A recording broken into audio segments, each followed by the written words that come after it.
ওই ঢাকার গাজীপুর এলাকার মধ্যে দুই যুবক, আপন দুই ভাই, গার্মেন্টসে চাকরি করে, বাড়ি হলো ফরিদপুর জেলায়।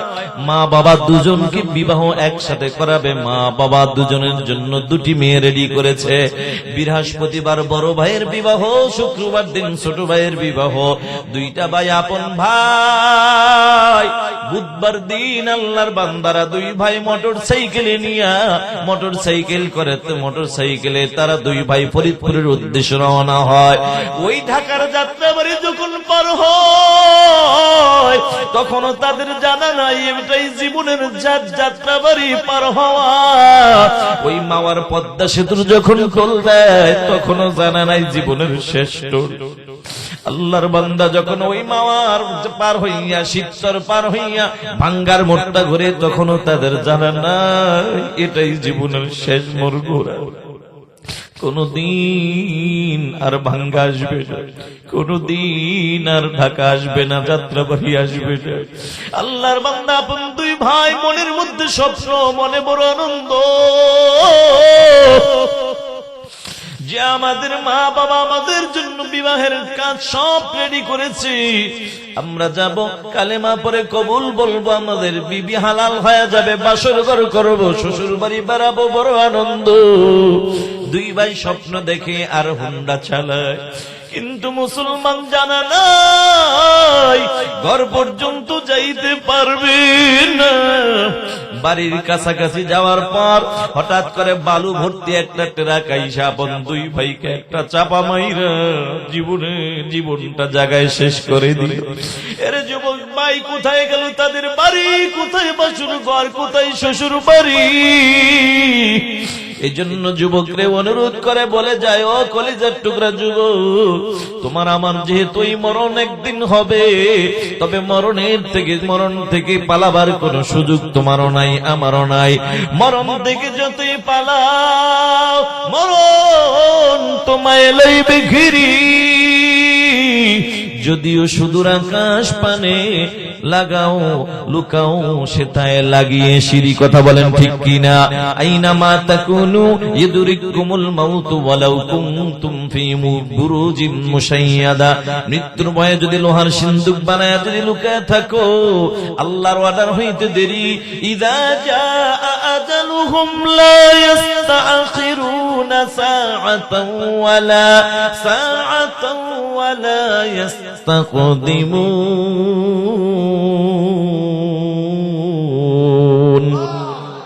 আল্লাহ বলেন, যখন আল্লাহর ওয়ার্ডার হবে, এক সেকেন্ড আগেও হবে না, পরেও হবে না, সাথে সাথে জান কবজ করা হবে, ঠিক কিনা? এই জন্য আমি আপনাদের সামনে একখানা হাদিস পেশ করেছিলাম। বন্ধু, খাঁটি মুসলমান হয়ে যদি কবরে যাইতে চাও, নবীর একখানা হাদিস স্মরণ পড়ে গেল।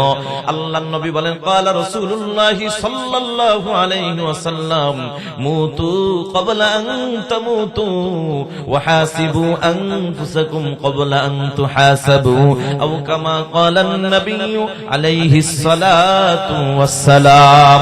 আল্লাহর নবী বলে, মুতু ক্বাবলা আন তামুতু, নবীজি বলে মরার আগে মরো। এ যুবক ভাই, মরার আগে মরার ব্যাখ্যা হযরত উলামায়ে কিরাম দুইটা ব্যাখ্যা করেছেন। কয়টা? দুইটা ব্যাখ্যা করেছেন। এক নম্বর ব্যাখ্যা হলো, যুবক রে, মরার আগে মরার ব্যাখ্যা হলো, তোমার নফস যদি কখনো গুনাহ করবার মন চায়, ইচ্ছা জাগে, আল্লাহ ওয়ালারা বলে, উলামায়ে কিরাম বলেন, তোমার ওই ইচ্ছাটাকে একদম মেরে ফেলো। এটার নাম হলো মরার একটা ব্যাখ্যা। আর একটা হলো মরণের কথা বেশি বেশি স্মরণ করা। সুবহানাল্লাহ।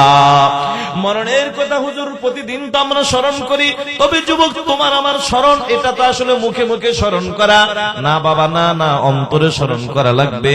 অন্তরে স্মরণ কাকে বলে জানো? আল্লাহর ওলি আব্দুর রহমান ইবনে আবু নিআম রাহমাতুল্লাহি আলাইহি, উঁচু মাপের একজন বুজুর্গ, বড় আল্লাহওয়ালা। আল্লাহর ওলির কাছে একজন মুরিদ যাইয়া, যুবক যাইয়া ডাক দিয়া বলো, গো আল্লাহর ওলি, আমি আপনার কাছে জানতে চাই, আপনি যদি জানতে পারেন আগামীকাল আপনার মরণটা নিশ্চিত হবে, তাহলে আপনি বলেন আজকে কোন আমল করে কাটাবেন, আমাকেও শিখায়া দেন, আমি যুবকও সেই আমল করে কাটায়া দিব। সুবহানাল্লাহ।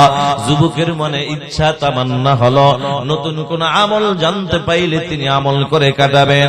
কিন্তু মুসলমান যুবক ভাই আল্লাহর ওলি ডাক দিয়ে বলে, বাবা তোমার প্রশ্ন হলো আমি যদি জানতে পারি আগামীকাল মরণটা আমার নিশ্চিত, তাহলে আমি কোন আমল করে কাটাবো, নতুন কোন আমল করব, তুমিও করবা। শুনে নাও রে যুবক, শুনে নাও, আমি যদি জানতে পারি আগামীকাল আমার মরণটা হবে, তাহলে আমি গত 1 বছর আগে যে আমল করেছি, 1 মাস আগে, 1 সপ্তাহ আগে, 1 দিন আগে যে আমল করেছি, কসম আল্লাহর সেই পুরানো একই আমল করে আমি কাটাইয়া দিব।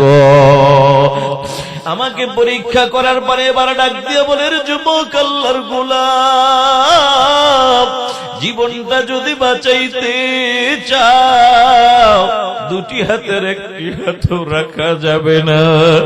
আমি বললাম, যুবক তখন তুমি কি জবাব দিয়েছো? এরে ধামরাই থানার মুসলমান ও যুবক ভাই ও বৃদ্ধ বাবাজিরা, এই প্রশ্নটা করার সাথে সাথে আবার তাকে দেখি যুবকের চোখে পানি। আল্লাহর বান্দার চোখ দিয়ে টপ টপ করে পানি পড়ে, আর বলে, হুজুর ওই মুহূর্তে আমি আকাশের দিকে তাকাইলাম, আকাশের দিকে তাকাই একটা ডাক দিলাম, ও মালিক,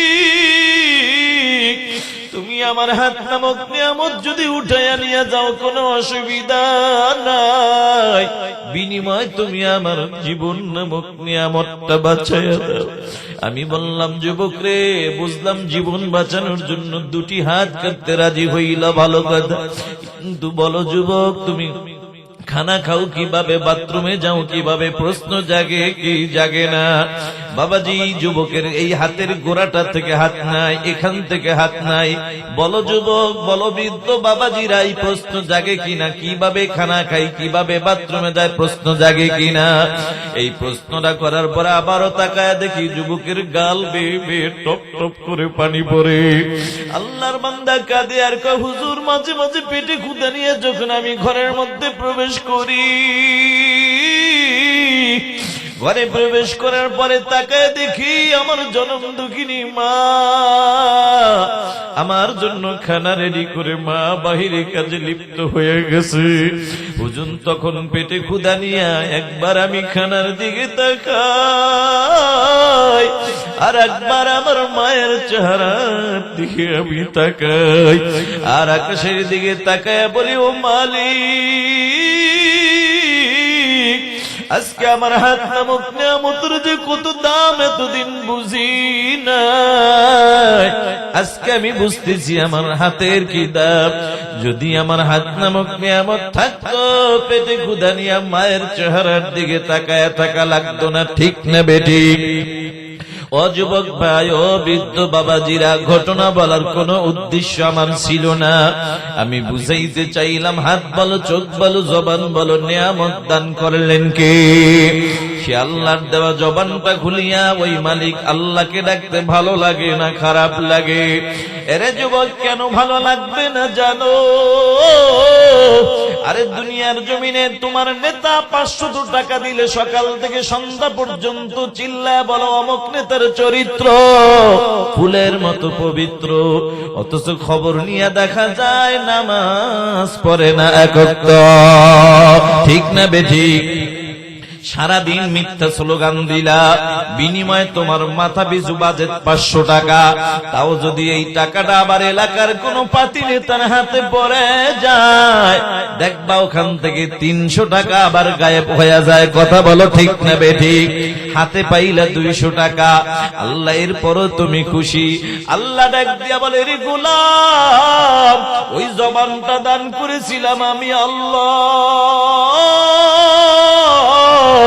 আমি আল্লাহর দেওয়া জবানটা খুলিয়া মাঝে মাঝে যদি তুই আমি আল্লাহকে আল্লাহ আল্লাহ আল্লাহ বলে যদি ডাকো গোলাম, আমি আল্লাহর কুদরতি অন্তরটাও ঠান্ডা হয়ে যায়। বান্দারে, তোর নেতাকে ডাকলে, নেতার প্রশংসা করলে, নেতা তোরে টাকা দিয়া বিদায় করে, চা দিয়া মিষ্টি দিয়া বিদায় করে। আর আমি আল্লাহকে ডাইকা যদি মাঝে মাঝে খুশি করতে পারো রে গোলাম, আমি আল্লাহ আল্লাহ তোর নেতার মতো টাকা দিয়ে বিদায় করব না, চা দিয়ে বিদায় করব না, আমি আল্লাহ কি দিয়ে বিদায় করব জানো রে গোলাপ? আমি আল্লাহ খুশি হইয়া তোর নামটা জাহান্নাম থেকে কাটিয়া তোর নামটা জান্নাতের খাতায় উঠাইয়া দিব। নারায়ে তাকবীর। এ মুসলমান, এবার বলো না মুসলমান, যে মালিক এত সুন্দর জবান দান করলেন, ওই মালিকের দেওয়া জবান খুলিয়া মালিকের নামটা উচ্চারণ করতে ভালো লাগে না খারাপ লাগে? যদি ভালো লাগে মুসলমান আর একবার আওয়াজ দিয়া বলো, এই দামি মজলিসে আসার তৌফিক দান করলেন কে? সে আল্লাহর দেওয়া জবান খুলিয়া কালিমাতুশ শুকর আদায় করে সবাই বলি আলহামদুলিল্লাহ। ও যুবক ভাই, ভূমিকা লম্বা না করে আমি আমার মূল আলোচনায় ঢুকে যাব ইনশাআল্লাহ। মাহফিলটা যেহেতু কবরস্থানের উদ্যোগে, এই কবরবাসীর জন্য আমরা কত মানুষ দান করলাম, কত মানুষ আমরা দোয়া করলাম, কিন্তু আমাদের তো এই কথাটা মনে হয় বিশ্বাস হয় না। আমরাও সবাই যেই পথের যাত্রী, আমরাও তো এই কবর কিন্তু তোমার আমার আসল ঘর। কথা বলো ঠিক কিনা? এ দুনিয়ায় সবই পর, কবর যে তোর আসল ঘর, ঠিক কিনা? এ দুনিয়ায় সবই পর, কবর যে তোর আসল ঘর। কেমনে সেটাই থাকবি পরে, শুধুই মাটির বিছানা। চিন্তা করে দেখো না, কবরে কি যাইবা না, যেই কবরে আল্লাহ সারা বন্ধু কেহ থাকবে না। চিন্তা করে দেখো না, কবরে কি যাইবা না। আজান কানে শুনিয়া কেমনে থাকো ঘুমায়া, আছে না নাই? আজান কানে শুনিয়া কেমনে থাকো ঘুমায়া, নামাজের লাগিয়া কি তোর মোটো মায়া লাগে না। চিন্তা করে দেখো না, কবরে কি যাইবা না, যেই কবরে আল্লাহ সারা বন্ধু কেহ থাকবে না। চিন্তা করে দেখো না, কবরে কি যাইবা না। ওই কবরে যাওয়া লাগবে কি লাগবে না? দেখি তো কবরের যাত্রী, এই কথা আমার বিশ্বাস হয়, বলে কবরে আমার যেতেই হবে, কবরে আমার ঘর। দেখি এই কথা কার কার বিশ্বাস হয়? নারায়ে তাকবীর। আল্লাহ আপনি কবুল করেন, আমিন। এখন বলেন কবর কি গেলেই হবে? ও বন্ধু, আমরা তো মুসলমান, আমরা চাই কবরে যাইয়া শান্তি চাই। মরণের শুরু থেকে, মৃত্যুর শুরু থেকে আমরা সুখ চাই, শান্তি চাই। কারণ দুনিয়াটা আমাদের সুখের জায়গা নয়। আল্লাহর নবী বলেন, আদ-দুনিয়া সিজনুল মুমিন ওয়া জান্নাতুল কাফির। দুনিয়াটা মুমিনদের জন্য কয়েদখানা, কাফেরদের জন্য হলো জান্নাত, আর মুমিনদের জন্য হলো জেলখানা। ঠিক কিনা জোরে বলেন? এজন্য দুনিয়ায় শান্তি আমরা মোটামুটি যতটুকু পাই আলহামদুলিল্লাহ, কিন্তু পরকালে পরিপূর্ণ শান্তি চাই। কারা কারা নারায়ে তাকবীর। আল্লাহ আপনি কবুল করেন, আমিন। সূরা আলী ইমরান থেকে আয়াতে কারিমা তেলাওয়াত করেছি। আল্লাহর হাবিব সাল্লাল্লাহু আলাইহি ওয়াসাল্লামের অসংখ্য হাদিস থেকে ছোট্ট একটা হাদিস আপনাদের মাঝে পেশ করেছি। আমার তেলাওয়াতকৃত আয়াত ও হাদিসের উপরে ইখলাসের সাথে আমলের নিয়তে ধৈর্যের পরিচয় দিয়ে অল্প সময়ের মধ্যে কিছু কথা বলার সাথে সাথে আপনাদের মতো নেককার পরহেজগার আল্লাহওয়ালা বান্দাদেরকে ইখলাসের সাথে আমলের নিয়তে ধৈর্যের পরিচয় দিয়ে অল্প সময়ের মধ্যে কিছু কথা শ্রবণ করার তৌফিক আমার আল্লাহ দান করুক, আমিন। যুবক ভাইয়েরা, বৃদ্ধ বাবাজিরা, ও পর্দার আড়ালের মা, আয়াতে কারিমা তেলাওয়াত করেছি। আল্লাহ তাআলা মুমিন বান্দাদেরকে এত ভালোবাসেন। আল্লাহ বলেন, ইয়া আইয়ুহাল্লাযীনা আমানুত্তাকুল্লাহ হাক্কা তুকাতিহি ওয়া লা তামুতুন্না ইল্লা ওয়া আনতুম মুসলিমুন। আল্লাহ বলে, ও ইমানদার, আমি আল্লাহকে ভয় করো। বান্দা যদি প্রশ্ন করে, আল্লাহ কতটুকু ভয় করবো? আল্লাহ মানে হাক্কা তুকাতিহি, ভয় করার মতো ভয় করো। ওয়ালা তামুতুন্না ইল্লা ওয়া আনতুম মুসলিমুন, খবরদার খবরদার মুসলমান না হয়ে মৃত্যুবরণ করিও না। এখন আমাদের ভিতরে প্রশ্ন জাগে, আল্লাহ মুসলমান কাকে বলে? আর একটা হলো মৃত্যুবরণ করতে নিষেধ করেছো। যে মুসলমান না হইয়া আল্লাহ গো জানতে চাই মরণটা কোন দিন হবে, প্রশ্ন জাগে কি জাগে না? মুসলমান আল্লাহর গোলাম, মুসলমান কাকে বলা হয়? এ যুবক ভাই, বাবায় মুসলমান, দাদায় মুসলমান, ওই করে জন্ম নিলেই মুসলমান হওয়া যায় না। মুসলমান এটা ভিন্ন জিনিস, ভিন্ন জিনিস বলে এই জন্যই তো আল্লাহ ইমানদারদেরকে বলছেন পরিপূর্ণ মুসলমান হয়ে যাও। মুসলমান আল্লাহর গোলাম, পরিপূর্ণ মুসলমান কাকে বলা হয়? বলে আল্লাহ এবং আল্লাহর রাসূলের সামনে আমার গর্দানকে ঝুঁকায়া দিব। আমার রাসূল যে পথে আল্লাহর হুকুমে চলে, যেভাবে চলতে বলছেন আমি ওই পথেই চলবো, এর বিরুদ্ধে এর বিপরীত আমি চলবো না। এটার নাম হলো মুসলমানি, ঠিক কিনা? কালিমা পড়লাম মুসলমান হইলাম, এটার নাম পরিপূর্ণ মুসলমানি নয়। কালিমা পড়ে তো আমি মাত্র ভর্তির ফরম পূরণ করলাম, কথা বলো ঠিক কিনা? ও মুসলমান নবীর উম্মতের দল, আপনাদের ধামরাই থানার কলেজে যদি আপনার সন্তান ভর্তি করেন, আপনি তো মাত্র কলেজে ভর্তি হইলেন, ফরম পূরণ করলেন, এখানে নামে ছাত্র হয়ে গেলেন, কিন্তু টিচার যেই আপনাকে নিয়ম আইন কানুন মেনে চলার জন্য বারবার অনুরোধ করে, এখন যদি এই কলেজের নিয়ম কানুন আইন যদি না মানেন, বলেন আপনি তো নামে ছাত্র, কাজে ছাত্র হতে পারেন নাই, ঠিক কিনা? তখন কিন্তু আপনার উস্তাদ আপনাকে ছাত্র বলে কখনো পরিচয় দিতে চাইবে না, কথা বলো ঠিক কিনা? ও মুসলমান নবীর উম্মত, মুসলমানি ভিন্ন জিনিস। আল্লাহ পাক রব্বুল আলামিন নবীকে দুনিয়ায় পাঠাইছেন নবীকে পথ দেখানোর জন্য। আল্লাহর নবী আপনাকে আমাকে যে পথে চলতে বললেন, যেই পথ দেখায়া গেলেন, ওই পথে যদি চলি তাহলে হবে মুসলমান। কিয়ামতের ময়দানে তোমার আমার নবী তখন উম্মত বলে পরিচয় দিয়া এবার নবী বলবে এটাই তো আমার কলেজের ছাত্র, ঠিক কিনা? জোরে বলেন, এটাই আমি নবীর উম্মত। তাহলে আমার নবী যদি হাসরের ময়দানে উম্মত বলে যদি পরিচয় দেয়, কপাল বড় ভালো। নবী যদি উম্মত বলে পরিচয় না দেয়, কপাল বড় মন্দ, ঠিক কিনা? জোরে বলেন। এই জন্য মুসলমান আল্লাহর গোলাম, মরণটা কোন দিন হবে এটা নিয়ে আমাদের বড় চিন্তার বিষয়। সবাই আমরা জানি। এবার আমি আপনাদের কাছে ছোট্ট একটা প্রশ্ন করব। এ ধামরাই থানার মুসলমান যুবক ভাই, বৃদ্ধ বাবাজিরা, ও পর্দার আড়ালের মা, মরণ হবে এটাকে আমরা বিশ্বাস করি। হ্যাঁ হ্যাঁ, মরণ হবে, সবাই বিশ্বাস করি। আমার কলিজার টুকরা যুবক ভাইয়ারাও বিশ্বাস করে, এরাও জানে মরণ হবে। এবার এদেরও বলে মরণ হবে, এটা জানার পরও কেন নামাজ পড়ে না, রোজা রাখে না, পর্দার আমল করে না? আমার কলিজার টুকরা যুবকদের মনে একটাই আশা, যে বুড়া হইয়া আমি ইবাদত করব, ঠিক কিনা? আমি বুড়া হইয়া ইবাদত করব। এ যুবক ভাই, আমি তোমার কাছে অনুরোধ করি, আমি প্রশ্ন করি, যুবক তুমি বুড়া হয়ে ইবাদত করো, আমি মেনে নিলাম। এ যুবতী বোন, তুমিও বুড়ি হইয়া ইবাদত করবা, এটা আমি মেনে নিলাম। কিন্তু যুবক বলো যুবক বলো, আমি তোমার কাছে জানতে চাই, বুড়া হওয়ার গ্যারান্টি তোমাকে কে দিয়েছে? আছে কোনো গ্যারান্টি? যুবক ভাই, বাংলার জমিনে কত অ্যাক্সিডেন্টে মারা যায়, বলো সবাই কি বুড়া মারা যায় না যুবকরাও মারা যায়? যদি এই প্রশ্নের উত্তর সঠিকভাবে দিতে চাই, তাহলে বলতে হবে যুবকরাই মারা যায়, কথা কোন ঠিক কিনা? বুড়ারা কি রাস্তায় মরতে যাইব? উনি মাঝে মাঝে দুই একটা যায়, হয়তো ধাক্কা খায়া মরে। অধিকাংশ বাইকওয়ালা, গতকাল থেকে আজ পর্যন্ত আমি 3টা বাইক অ্যাক্সিডেন্ট নিজের চোখে দেখেছি।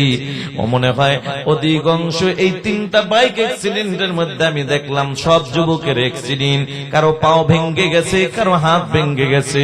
কিন্তু আজকে আমি নারায়ণগঞ্জ জেলায় দেখেছি একজন যুবকের বাইকে লেগে যুবকের পাও ভেঙে গেছে, মুরব্বির গায়ে লেগে মুরব্বির হাতে একটু ঘষাকে ব্যথা পেয়েছে। বলো যুবক, তাহলে বাংলাদেশের যত মরণ গুলা অ্যাক্সিডেন্টের মাধ্যমে হয়, বুড়ারা মরে না যুবকরা মরে? এবার যুবক ভাইয়েরা আমি জানতে চাই, ও কলিজার টুকরো যুবক, তুমি যে বুড়া হয়ে মরবা তার গ্যারান্টি কোথায়? আমি মেনে নিলাম তুমি বুড়া হয়ে ইবাদত করবা, নামাজ পড়বা, রোজা রাখবা, পর্দার আমল করবা, কিন্তু বলো তোমাকে বুড়া হওয়ার গ্যারান্টি কে দিল? বুড়া হওয়ার গ্যারান্টি যদি থাকতো রে যুবক আল্লাহর গোলাম, গত 2 বছর আগের একটা ঘটনা আমার মনে পড়ে গেল। ওই ঘটনা চোখে দেখা লাগতো না। ওই ঢাকার গাজীপুর এলাকার মধ্যে 2 যুবক, আপন 2 ভাই, গার্মেন্টসে চাকরি করে, বাড়ি হলো ফরিদপুর জেলায়। মা বাবা দুজনকে বিবাহ একসাথে করাবে, মা বাবা দুজনের জন্য 2টি মেয়ে রেডি করেছে। বৃহস্পতিবার বড় ভাইয়ের বিবাহ, শুক্রবার দিন ছোট ভাইয়ের বিবাহ। 2টা ভাই আপন ভাই। বুধবার দিন আল্লাহর বান্দারা 2 ভাই মোটরসাইকেলে নিয়ে মোটরসাইকেল করে, মোটরসাইকেলে তারা 2 ভাই ফরিদপুরের উদ্দেশ্যে রওনা হয়। ওই ঢাকার যাত্রাবাড়ি যখন পার হয় তখনও তাদের জানা নাই এটাই জীবনের যাত্রাবাড়ি পার হওয়া। ওই মাওয়ার পদ্মা সেতুর যখন টোল দেয় তখনও জানা নাই জীবনের শেষ টোল। আল্লাহর বান্দা যখন ওই মাওয়ার পার হইয়া, শিবচর পার হইয়া ভাঙ্গার মোড়টা ঘুরে, তখনও তাদের জানা নাই এটাই জীবনের শেষ মোড় ঘোরা। কোনদিন আর ভাঙ্গা আসবে না, কোনদিন আর ঢাকা আসবে না, যাত্রাবাড়ি আসবে না। আল্লাহর বান্দা আপন 2 ভাই, মনের মধ্যে স্বপ্ন, মনে বড় আনন্দ যে আমাদের মা বাবা আমাদের জন্য বিবাহের কাজ সব রেডি করেছে, আমরা যাব, কালেমা পরে কবুল বলবো, আমাদের বিবি হালাল হয়ে যাবে, বাসর ঘর করবো, শ্বশুর বাড়ি বেড়াবো, বড় আনন্দ। 2 ভাই স্বপ্ন দেখে আর হুন্ডা চালায়, কিন্তু মুসলমান জানা নাই ঘর পর্যন্ত যাইতে পারবে না। বাড়ির কাছাকাছি যাওয়ার পর হঠাৎ করে বালু ভর্তি একটা ট্রাক আইসা আপন 2 ভাইকে একটা চাপা মাইরা জীবনটা জায়গায় শেষ করে দিল। এরে যুবক ভাই কোথায় গেল তাদের বাড়ি? কোথায় বাসুর ঘর? কোথায় শ্বশুর বাড়ি?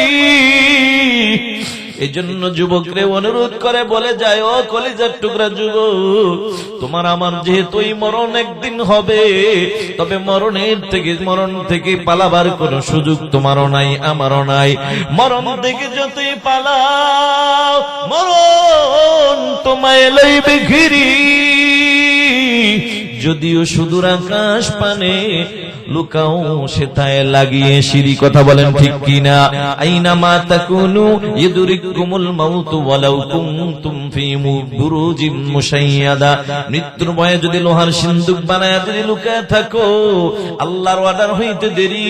ইযা জাআ আজালুহুম লা ইস্তাখিরুনা সাআতান ওয়ালা ইস্তাকদিমুন। আল্লাহ বলেন যখন আল্লাহর ওয়ার্ডার হবে 1 সেকেন্ড আগেও হবে না, পরেও হবে না, সাথে সাথে জান কবজ করা হবে, ঠিক কিনা?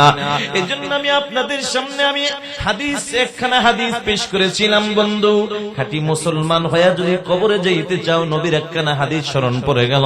আল্লাহর নবী বলেন, ক্বালা রাসূলুল্লাহ সাল্লাল্লাহু আলাইহি ওয়াসাল্লাম, মুতু ক্বাবলা আন তামুতু ওয়া হাসিবু আনফুসাকুম ক্বাবলা আন তুহাসাবু। আও কামা ক্বালান নবী আলাইহিস সালাতু ওয়াস সালাম। আল্লাহর নবী বলে, মুতু ক্বাবলা আন তামুতু, নবীজি বলে মরার আগে মরো। এ যুবক ভাই, মরার আগে মরার ব্যাখ্যা হযরত উলামায়ে কিরাম 2টা ব্যাখ্যা করেছেন। কয়টা? 2টা ব্যাখ্যা করেছেন। 1 নম্বর ব্যাখ্যা হলো, যুবক রে, মরার আগে মরার ব্যাখ্যা হলো, তোমার নফস যদি কখনো গুনাহ করবার মন চায়, ইচ্ছা জাগে, আল্লাহর বলে, আল্লাহ ওয়ালারা বলে, উলামায়ে কিরাম বলেন, তোমার ওই ইচ্ছাটাকে একদম মেরে ফেলো। এটার নাম হলো মরার একটা ব্যাখ্যা। আর একটা হলো মরণের কথা বেশি বেশি স্মরণ করা। সুবহানাল্লাহ। মরণের কথা হুজুর প্রতিদিন তো আমরা স্মরণ করি, তবে যুবক তোমার আমার স্মরণ এটা তো আসলে মুখে মুখে স্মরণ করা না বাবা, না না, অন্তরে স্মরণ করা লাগবে। অন্তরে স্মরণ কাকে বলে জানো? আল্লাহর ওলি আব্দুর রহমান ইবনে আবু নিআম রাহমাতুল্লাহি আলাইহি, উঁচু মাপের একজন বুজুর্গ বড় আল্লাহওয়ালা, আল্লাহর ওলির কাছে একজন মুরিদ যাইয়া, যুবক যাইয়া ডাক দিয়া বলো, গো আল্লাহর ওলি, আমি আপনার কাছে জানতে চাই, আপনি যদি জানতে পারেন আগামীকাল আপনার মরণটা নিশ্চিত হবে, তাহলে আপনি বলেন আজকে কোন আমল করে কাটাবেন, আমাকেও শিখায়া দেন, আমি যুবকও সেই আমল করে কাটায়া দিব। সুবহানাল্লাহ। যুবকের মনে ইচ্ছা তামান্না হলো নতুন কোন আমল জানতে পাইলে তিনি আমল করে কাটাবেন। কিন্তু মুসলমান যুবক ভাই আল্লাহর ওলি ডাক দিয়ে বলে, বাবা তোমার প্রশ্ন হলো আমি যদি জানতে পারি আগামীকাল মরণটা আমার নিশ্চিত, তাহলে আমি কোন আমল করে কাটাবো, নতুন কোন আমল করব, তুমিও করবা। শুনে নাও রে যুবক, শুনে নাও, আমি যদি জানতে পারি আগামীকাল আমার মরণটা হবে, তাহলে আমি গত 1 বছর আগে যে আমল করেছি, 1 মাস আগে, 1 সপ্তাহ আগে, 1 দিন আগে যে আমল করেছি, কসম আল্লাহর সেই পুরানো একই আমল করে আমি কাটাইয়া দিব। সুবহানাল্লাহ। এবার যুবক ডাক দিয়ে বলো, গো আল্লাহর ওলি, আপনার কি মরণের কোনো ভয় নাই? আল্লাহু আকবার বলেন। কারে ওয়াজ করে? আল্লাহর ওলিরে বলতেছে, হুজুর আপনার কি মরণের ভয় নাই, কবরের ভয় নাই? আল্লাহর ওলি ডাক দিয়া কয়, বাবা আরে মরণের ভয় আছে বিদায়ী তো আমি পুরানো আমল, ভয় আছে বিদায়ী তো আমি পুরানো আমল করে আমি কাটাইয়া দিব। কারণ কি জানো, আমি যেদিন জানতে পেরেছি আমার মরণ একদিন হবে, সেদিন থেকে ওই মালিক আল্লাহর কাছে আমি ওয়াদা করেছি, ও মালিক যতদিন বেঁচে থাকবো দুনিয়ায় বেঁচে থেকে একটা গুনাহ করব না, যতদিন বেঁচে থাকবো একটা না আমল ছাড়ব না। নারে তাকবীর।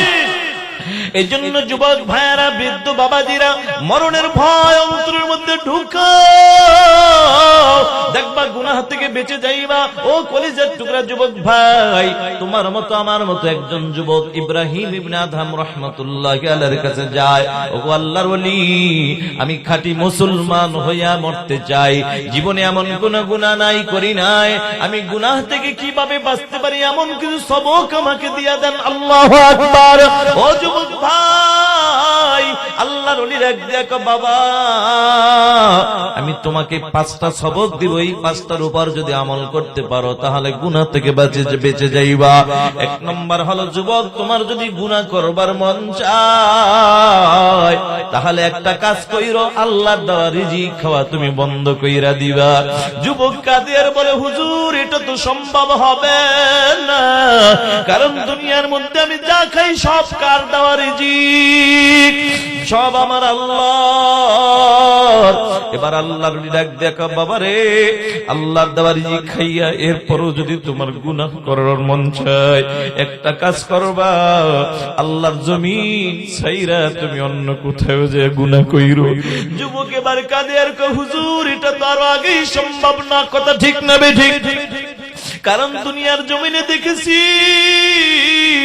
মানুষ যখন বিপদে পড়ে যায়, বিপদে পড়িলা কখনো 1 দিন 2 দিন 3 দিন পর্যন্ত মানুষ 7 দিনও না খায়া থাকে, এমন ঘটনা বাংলাদেশে আছে না নাই?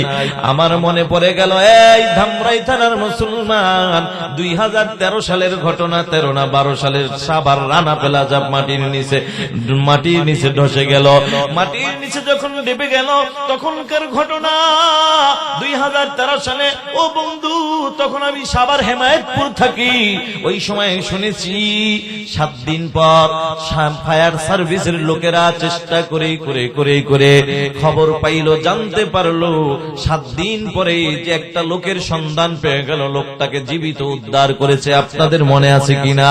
7 দিন পরে জীবিত লোকটাকে উদ্ধার করলো, এমন একটা জায়গা থেকে উদ্ধার করেছে যেখানে কোনো খানা নাই, পানি নাই, যেখানে কোনো খাবারের ব্যবস্থা নাই।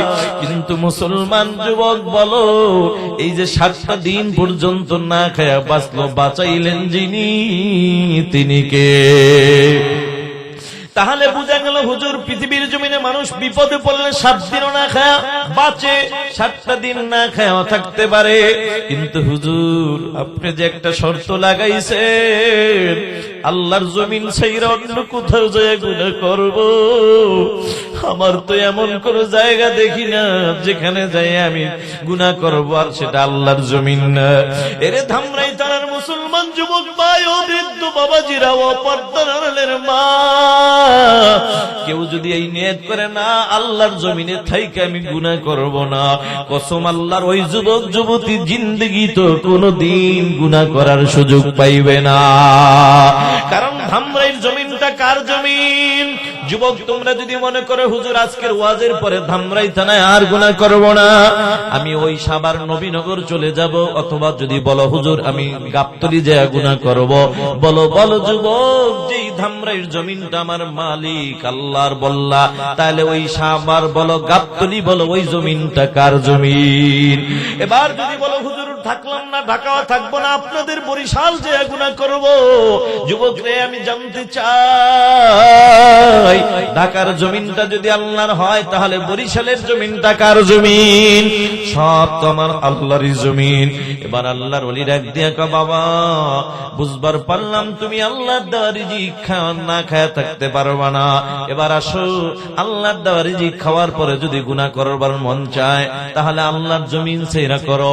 এখন আল্লাহর জমিন ছাইরাও যদি গুনাহ, জমিন ছাইরা যদি জায়গা না থাকে, আল্লাহর জমিনেও যদি গুনাহ করার মন চায়, তাহলে তুমি একটা কাজ করবার যুবক, এমন একটা জায়গা যে গুনাহ করবা আমার আল্লাহ যেন তোমারে না দেখে।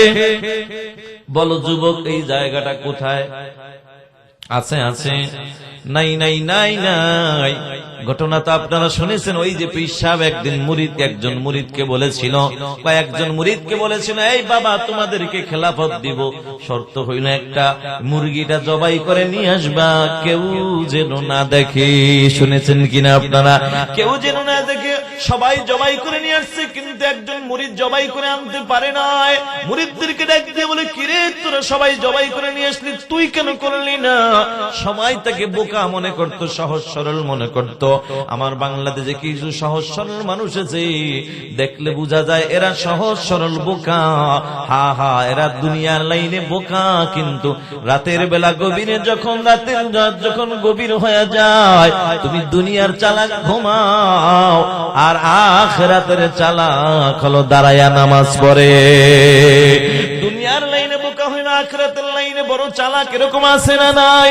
ও মুসলমান নবীর উম্মত, আল্লাহ বললেন দেখো বাবা তুমি কেন জবাই করলে না? তোমার কি খেলাফত পাওয়ার আশা নাই?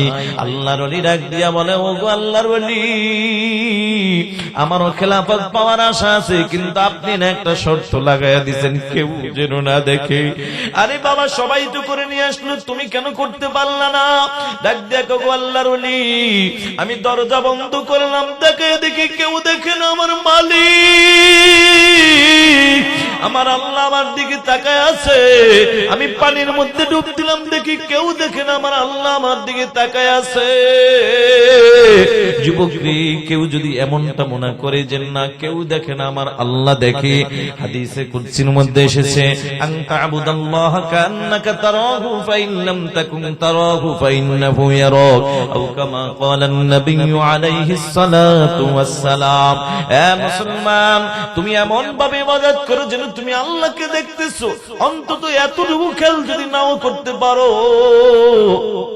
তুমি এতটুকু খেয়াল অন্তত করার চেষ্টা করবা যে আল্লাহকে যদিও আমি দেখি না, আল্লাহ কিন্তু আমাকে দেখতেছে। এই এমন একটা ভয় অন্তরের মধ্যে ঢুকাও, দেখবা তুমি আল্লাহ ওয়ালা হয়ে যাইবা। সূরা নাজিয়ার মধ্যে আল্লাহ তাআলা বলেন ওয়া আম্মা মান খাফা মাকাম রাব্বিহি ওয়া নাহান নাফসা আনিল হাওয়া ফা ইন্নাল জান্নাতা হিয়াল মাওয়া।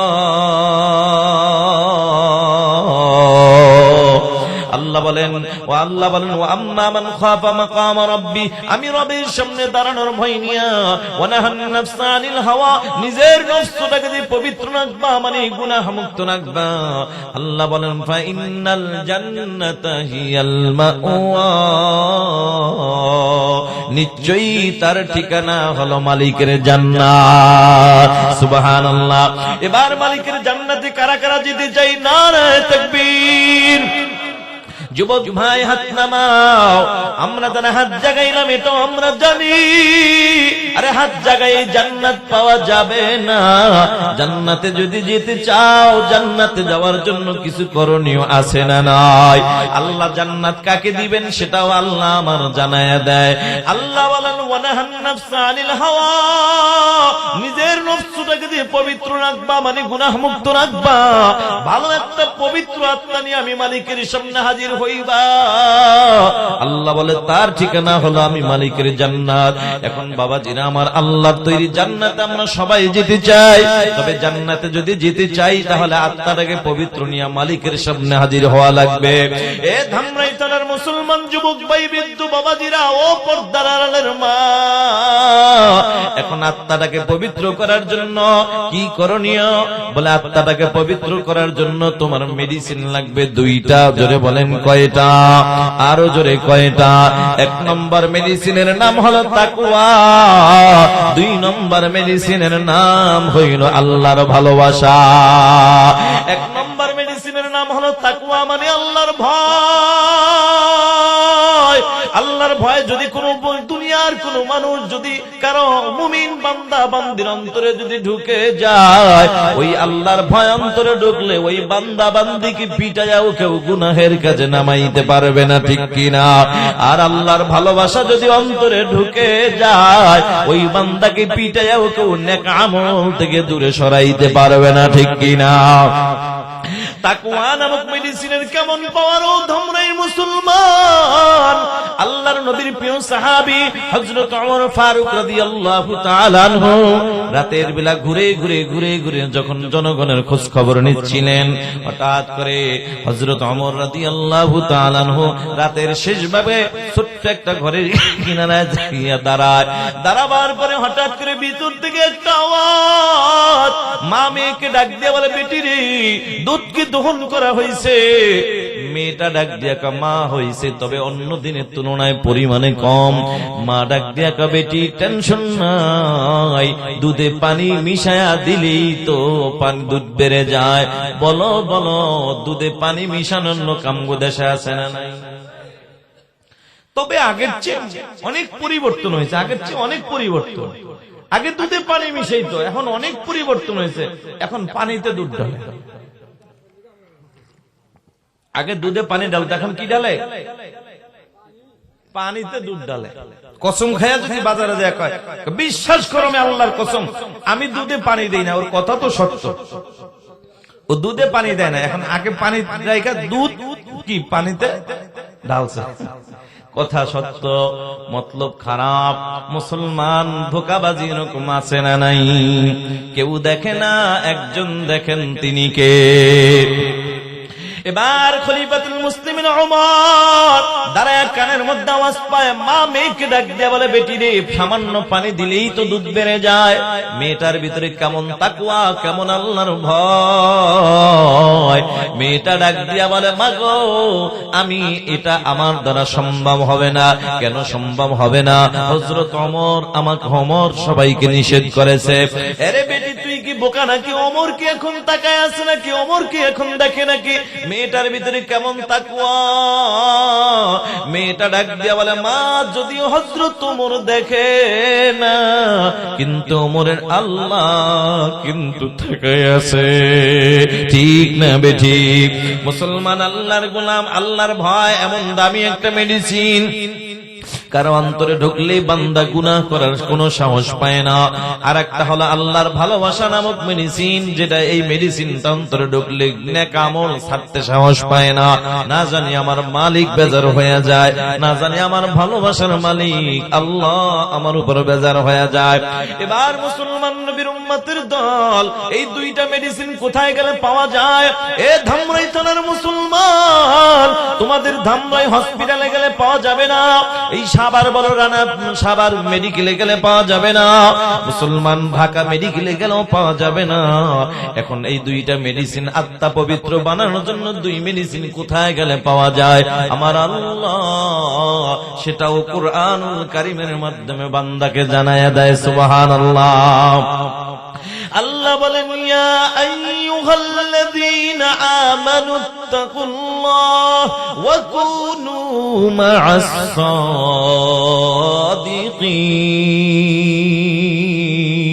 সাদিকিন।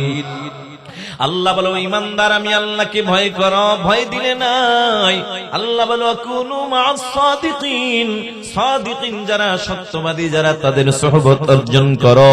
মুসলমান আল্লাহর গোলাম, এ নবীর উম্মতের দল, আল্লাহ ওয়ালাদের সুহবতে গেলে মানুষগুলো আল্লাহ ওয়ালা হয়ে যায়। ইব্রাহিম ইবনে আদহামের কাছে যুবক যাইয়া ডাক দিয়ে বলো, গো আল্লাহর ওলি, গুনাহ থেকে কিভাবে বাঁচতে পারি আমাকে একটু জানায়া দেন, বলে দেন। এবার ইব্রাহিম ইবনে আদহাম রাহমাতুল্লাহি আলাইহি ডাক দিয়া কয়, বাবারে, এক নম্বর হলো গুনাহ করবার মন চাইলে আল্লাহর দেওয়া রিজিক খাওয়া বন্ধ করে দাও। এরপরেও যদি গুনাহ বন্ধ করতে না পারো তাইলে আল্লাহর জমিন ছেড়ে দাও। এরপরেও যদি গুনাহ করার মন যদি চায় তাহলে আল্লাহ এমন জায়গায় যায় গুনাহ করবা আল্লাহ যেন তোমারে না দেখে। কথাটা বলার পরে যুবক ডাক দিয়ে, হুজুর এমন কোন জায়গা নয় যেখানে আমার আল্লাহ দেখে না। কথা বলো ঠিক কিনা? ও মুসলমান, দরজা বন্ধ করলেও কেউ দেখে না, একজন দেখেন, তিনি কে? যদি এটা টিনের ঘর বাদ দিলাম, যদি বিল্ডিং হয় চতুর্দিকে সব লাগানো, তোমার থাই গ্লাস লাগানো, এয়ার কন্ডিশন ফিট করা, ওখানেও যদি গুনাহ করো কেউ দেখে না, একজন দেখেন, তিনি কে? এবার মুসলমান ইব্রাহিম ইবনে আদহাম ডাক দিয়া কয়, বাবা তাইলে গুনাহ যদি এর করেই বসেছো এখন কি করবা? বাবারে, এখন একটা কাজ কইরো। পরামর্শটা হলো, মালাকুল মউত আজরাইল যেদিন হাজির হবে, আজরাইলের কাছ থেকে একটু তওবা, একটু সময় নিয়ে আল্লাহর কাছে তওবা করে নিও। এবার যুবক ডাক দিয়া কয়, হুজুর জীবনে কোনদিন কাউকে আজরাইল সময় দেয় নাই, আমারও দিবে না। তবে একজনকে সময় দিয়েছেন, মরণের আগে, জান কবজ করার আগে অনুমতি নিয়েছেন। তিনি হলেন আপনার আমার নবী জনাবে মুহাম্মদুর রাসূলুল্লাহ। সকলেই পড়ি সাল্লাল্লাহু আলাইহি ওয়াসাল্লাম। ওই নবীর জান কবজ করার আগে অনুমতি নেওয়ার প্রয়োজন হয়েছে। আল্লাহ ডাক দিয়ে বলে, রে আজরাইল, আমার বন্ধুর জান কবজ করতে যাইবা, যাও, তবে আমার বন্ধুকে যে আগে সালাম দিবা, অনুমতি নিয়ে ঘরে প্রবেশ করবা, কন্না আল্লাহু আকবার। আমার বন্ধুকে যা বলবা যদি দুনিয়ায় আরো থাকবার চায় থাকতে পারবে, যদি আসতে চায় আসতে পারবে। এবার মালাকুল মউত আজরাইল যায়, অনুমতি নিয়ে প্রবেশ করবে। জিবরাইল আমিন হাজির। জিবরাইল আমিন ডাক দিয়ে বলে, পয়গম্বর, মালাকুল মউত আজরাইল দাঁড়ায় আছে, যদি অনুমতি দেন ঢুকবি, না হয় ঢোকার সুযোগ নাই। আল্লাহর নবী বললেন, ঠিক আছে, আসতে বলো। এবার আসছে, ডাক দিয়া কাউকে, নবী এতদিন পর্যন্ত, এত বছর হায়া এইভাবে দায়িত্ব পাওয়ার পর থেকে এই পর্যন্ত জীবনে কারো জান কবজ করার অনুমতি লাগে না। আজকে আপনার অনুমতি ছাড়া মালিক আপনার জান কবজ করার নিষেধ করেছে। ওগো নবী আমার, আপনি বলেন, আপনি কি দুনিয়ায় থাকবেন? যদি থাকতে চান থাকতে পারবেন, আল্লাহু আকবার। যদি আপনি চলে যান যেতে পারবেন, আল্লাহ অনুমতি দিছে। আল্লাহর নবী এখন কাঁদে, শুধু খালি কাঁদে। জিবরাইল আমিন ডাক দিয়া কয়, নবী আপনি কেন কাঁদেন? আপনার কি ছেলে মেয়ের কথা মনে পড়লো, নাকি বিবির কথা মনে পড়েছে, নাকি হাসান আর হুসাইনের কথা মনে পড়েছে? আল্লাহর নবী ডাক দিয়ে বলে, না ভাই জিবরাইল, না না, হাসান হুসাইনের কথা মনে পড়ে নাই, ফাতেমার কথা মনে পড়ে নাই, আমার বিবি খাদিজার কথা মনে পড়ে নাই, আয়েশার কথা মনে পড়ে নাই, বরং আমার এই মুহূর্তে মনে পড়ে গেল আমার উম্মতের কথা। আমার গুনাহগার উম্মতের কি অবস্থা হবে যদি আমি নবী দুনিয়া থেকে বিদায় হয়ে যাই? এদের অভিভাবকেরা তো অভিভাবক খারাপ হয়ে যাবে। ও ভাই জিবরাইল, আল্লাহর কাছে যাও, যা বলো আমি নবী এই বিষয় নিয়ে বড় টেনশনে আছি। আল্লাহ পাক রব্বুল আলামিনের কাছে জিবরাইল যায়, চলে আসলেন, কথা শুনে আবার চলে আসলেন।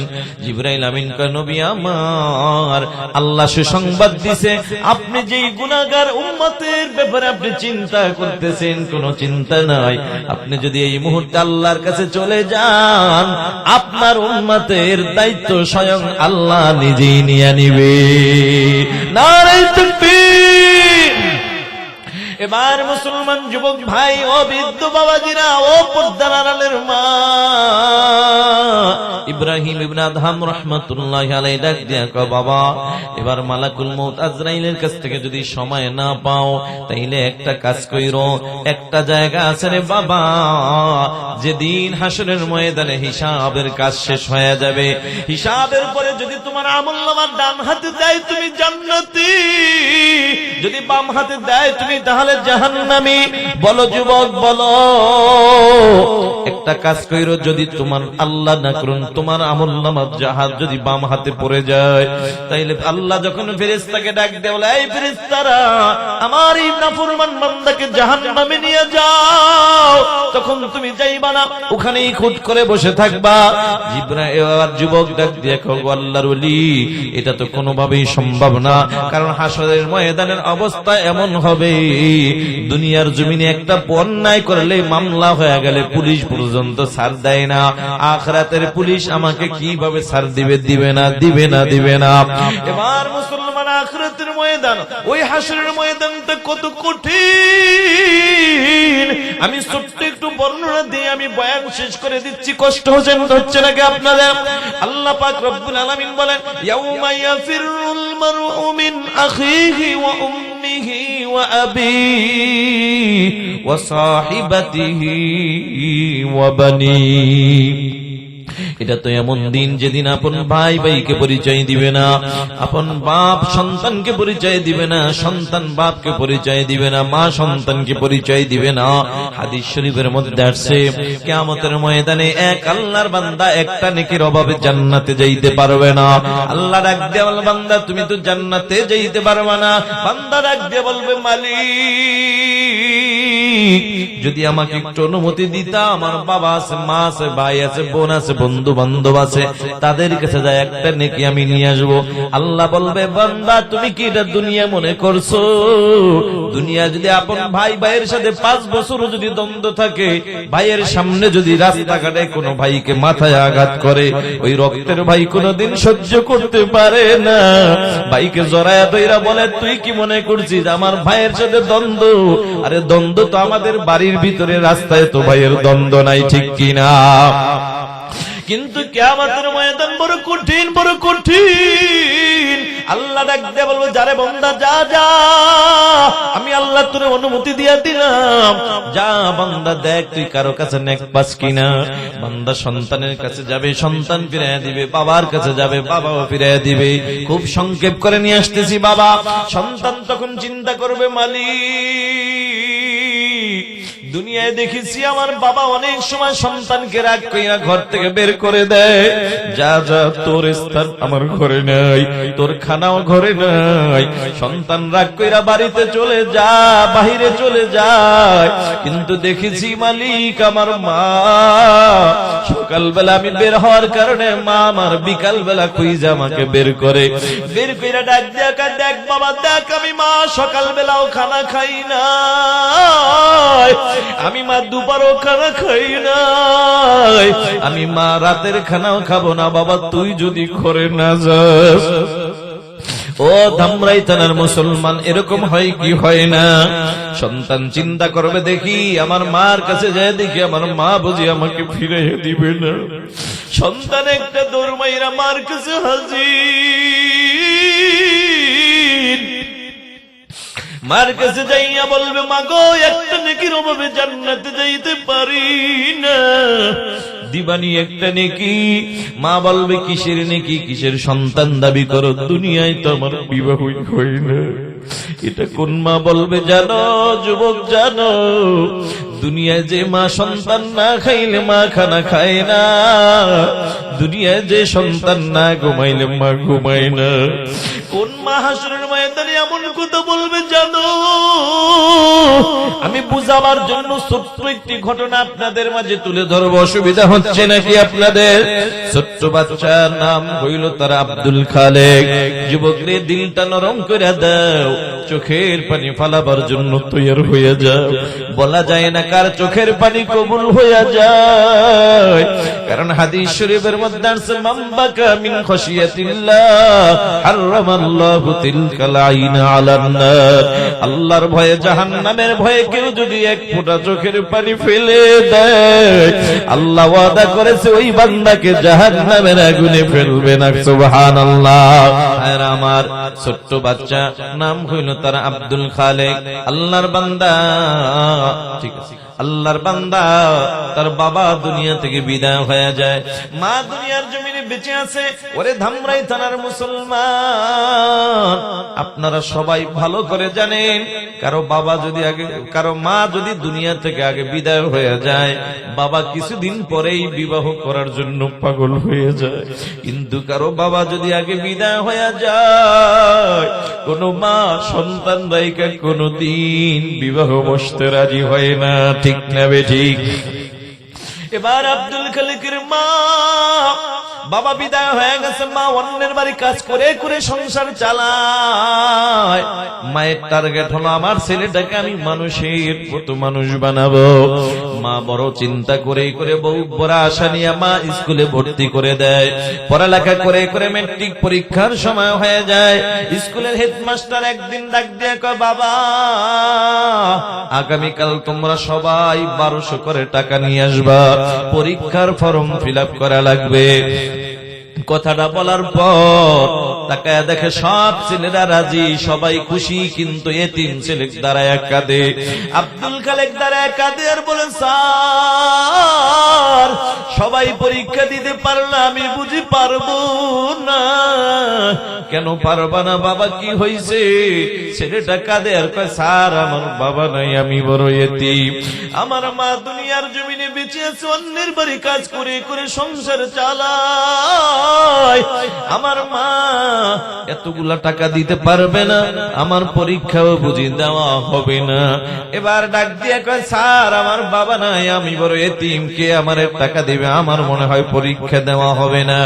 ছেলেটার মনটা খারাপ, বাড়িতে যাইয়া পড়ার টেবিলে বসে বসে কি যেন চিন্তা করে আর চোখের পানি ফালায়। এরে ধামরাই থানার মুসলমান, তোমরা ভালো করে জানো,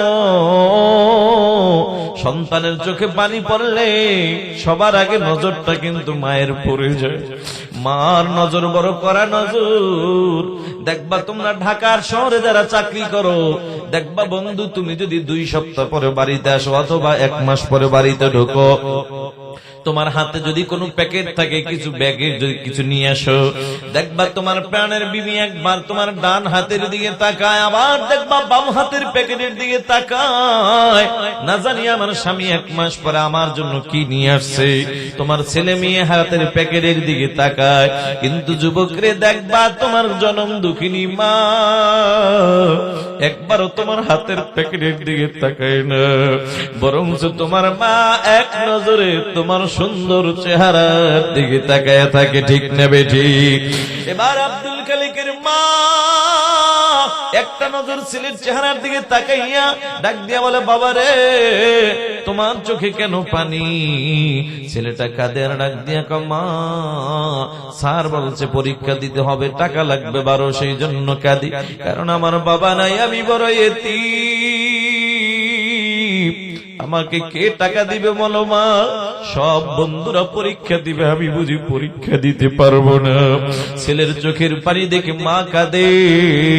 মা কা, বাবারে কোনো টেনশন করবো না, তোমার বাবা নাই তো কি হয়েছে, আমি মা তো বেঁচে আছি। আল্লাহু আকবার।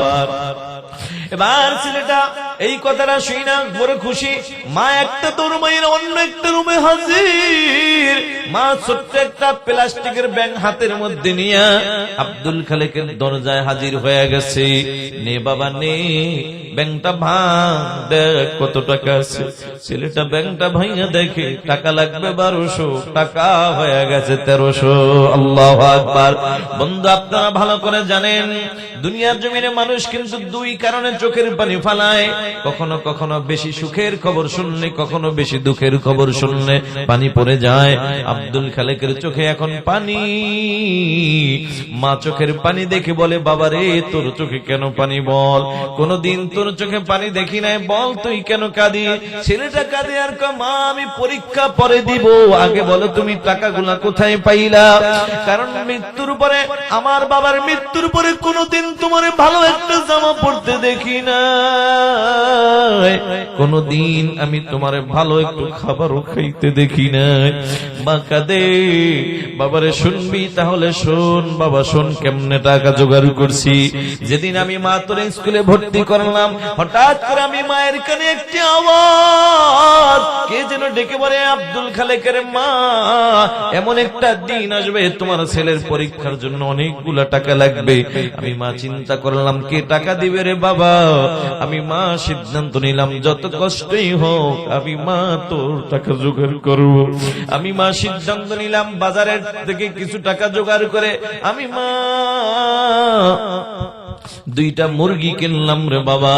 দুইটা মুরগি কেনার পর আমি মুরগি দুইটা পালতে পালতে যখন বড় হয়, আমি মা এই দুইটা মুরগি পালতে পালতে যখন বড় হয়, দেখলাম এই দুইটা মুরগিতে প্রতিদিন একটা করে দুইটা ডিম দেয়।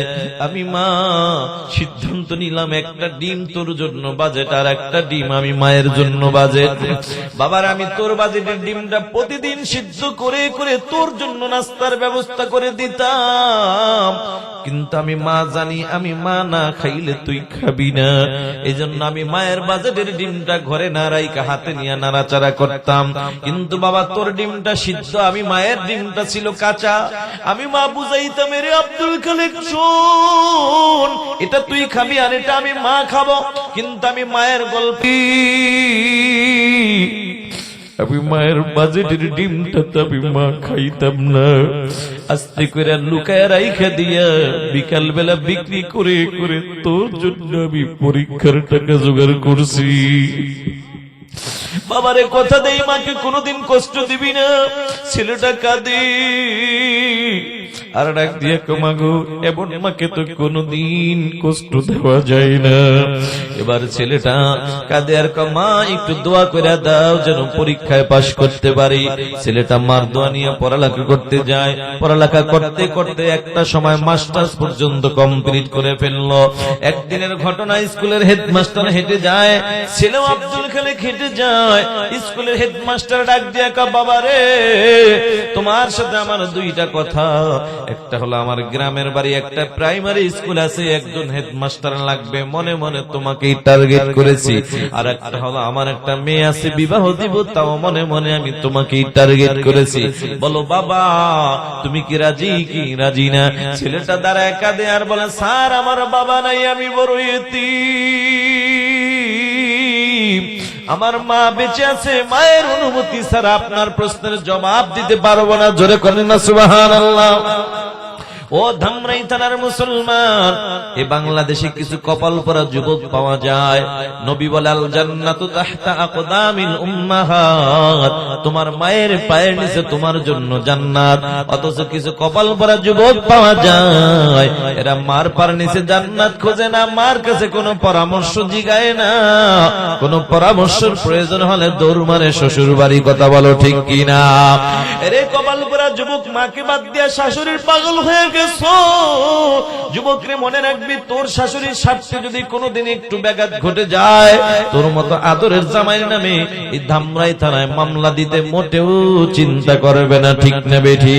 কিন্তু যুবক রে, তোর মা কোনোদিন মামলা দিবে না, তোর মা কোনোদিন হামলা দিবে না। বরং পুলিশ যদি ধরার জন্য তোকে কখনো আসে, তোর বৃদ্ধা মা বলবে, ও স্যার প্রয়োজন হলে আমি মায়ের হাতে হ্যান্ডকাপটা লাগাইয়া দেন, তবু আমি মায়ের চোখের সামনে আমার সোনার মানিকের হাতে হ্যান্ডকাপ লাগাইবেন না, ঠিক কিনা?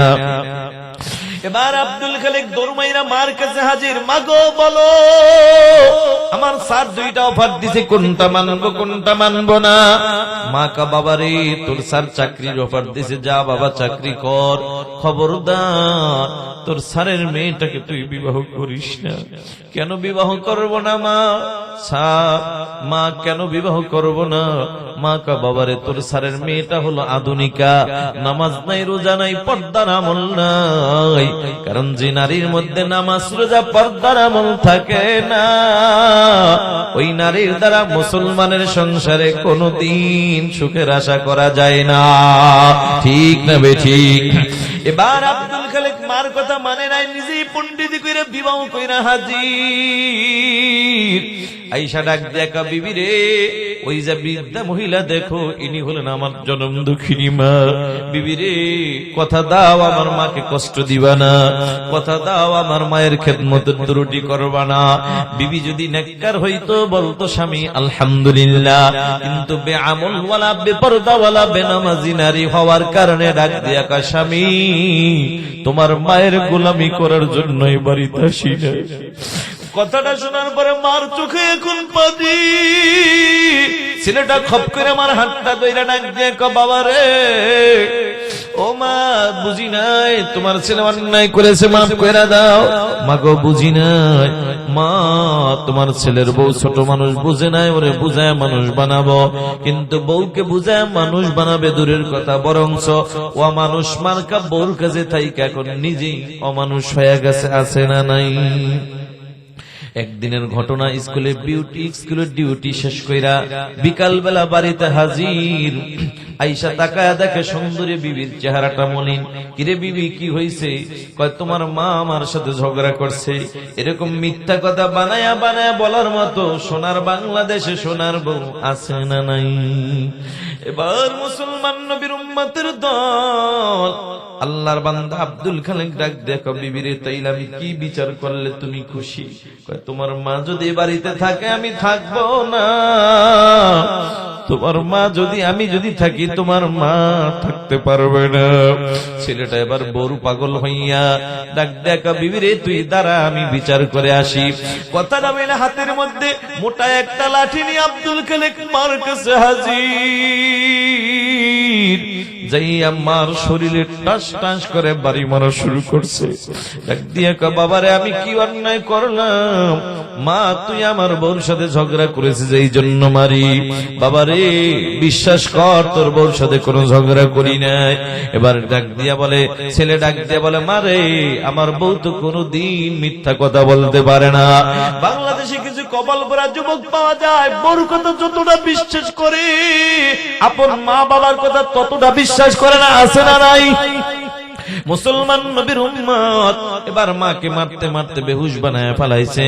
মার হুশ ফেরার পরে উযুটা বানাইয়া 2 রাকাত নামাজ আদায় করে মা এবার আকাশের দিকে 2টি হাত তুলে দিলেন। আকাশের দিকে 2টি হাত তুলে ডাক দিয়ে বলে, আকাশের মালিক আমার আল্লাহ, আমার ছেলে আব্দুল খালেক ছোট মানুষ, বুঝে নাই আমারে মারছে, আমি মা মাফ করে দিলাম, তুমিও মাফ করে দাও। সুবহানাল্লাহ। দেখ যুবক, মা কাকে বলে। এবার ডাক দিয়া কয়, মালিক রে, আমার ছেলের জন্য একটা দোয়া করি, আমার ছেলেরে তুমি একটা সন্তানের বাপ বানায় দাও। আমার মন বলে যেদিন সন্তানের বাপ হবে সেদিন কিছুটা হইল বুঝবে মা কি জিনিস, ঠিক কিনা? মার দোয়া কবুল হয়ে গেছে, আব্দুল খালেক সন্তানের বাপ হয়ে গেছে। একদিনের ঘটনা, যে কোনো এক কাজের ব্যস্ততা, রাত 2:30 বেজে গেল। বাড়িতে ঢুকতে দরজাটা নক করতে দেরি, বিবি দরজা খুলতে দেরি নাই। তাকায় দেখে বিবিও ঘুমায় না, ছেলেও ঘুমায় না। কিরে বিবি, রাত 2:30 বেজে গেল, এখনো কি তোদের চোখে ঘুম নাই? বিবি কাঁদে আর কা, স্বামী রে, কেমনে ঘুমাবো? দুনিয়ার জমিনে কোনো সন্তান না ঘুমাইলে কোনো মা ঘুমাইতে পারে না।